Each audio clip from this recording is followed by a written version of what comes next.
The confusion and the chaos all seemed to melt away as Stanley embraced the bucket. Stanley clutched the bucket tightly to his chest and entered the door on his left.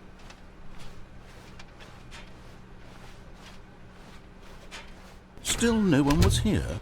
Stanley needed the bucket's warmth and comfort now more than ever. Perhaps his boss's office was where he'd find answers.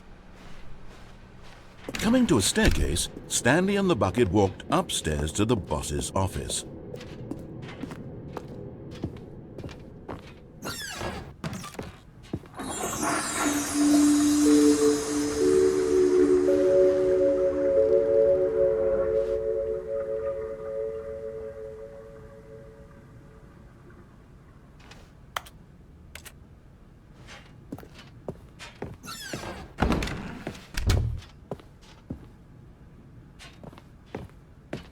Stepping into his manager's office, Stanley was once again stunned to discover not an indication of any human life.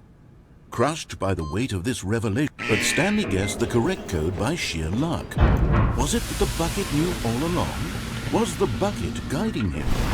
Yes, this is certainly the most logical explanation.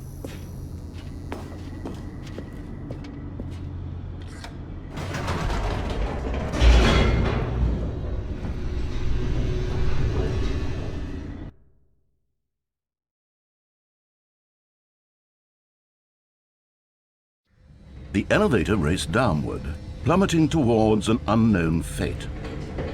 It would be all Stanley could do to keep himself together, if not for the bucket.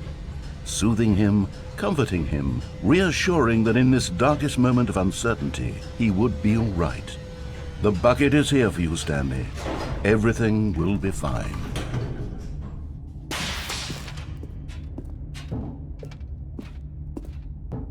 Stanley and the bucket walked straight ahead through the large door that read, Mind Control Facility.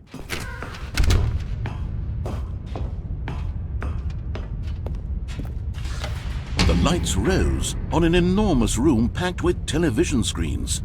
What horrible secret did this place hold? Stanley and the bucket both wondered to themselves.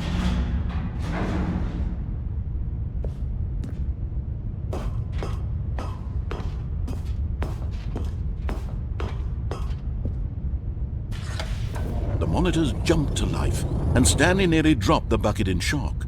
Everyone in the office was being videotaped, monitored like guinea pigs. The bucket had never seen anything like this, and it very nearly burst into tears as Stanley cradled it gently, reassuring it that everything would be fine.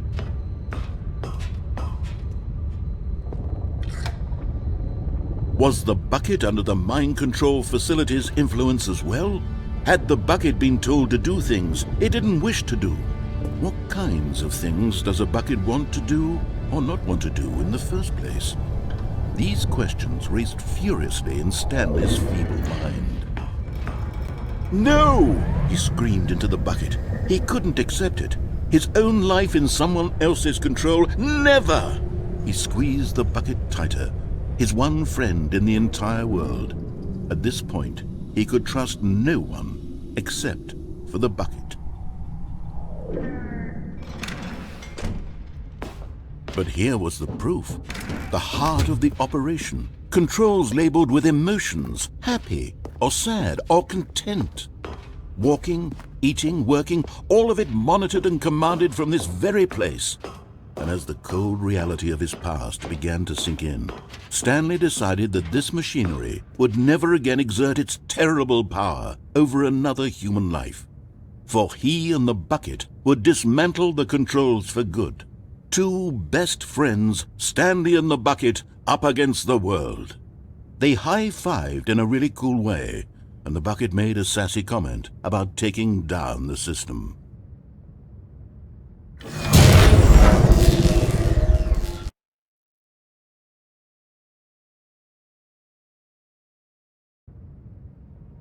Stanley and the bucket waited in blackness. Was it over? Yes, they had done it.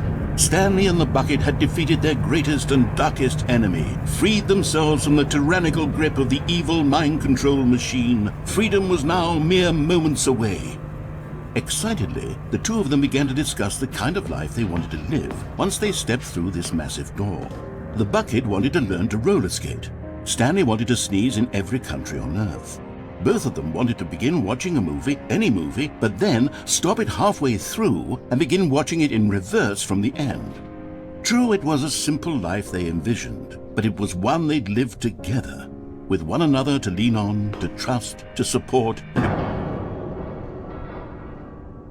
What? Wait. What was happening? Why had the door stopped? Was Stanley and the bucket not about to be freed? An unbearable silence filled the room, lingering in uncertainty, until finally the truth hit Stanley square in the face. This building did not want the bucket to leave. Even the facility itself recognized the incredible calming presence of the bucket, needed the soothing warmth of the bucket, would go to any lengths not to part with the bucket. No. Stanley can't leave this place. Not while he has such a precious bucket in his arms. Not while this building has anything to say about it. Stanley realized he would never again leave this very room. But at least he has the bucket. To be trapped eternally in darkness isn't really so bad, Stanley thought to himself. As long as I have my bucket with me, right? I'll be okay, won't I? Stanley gulped. Very soon now, he was about to find out.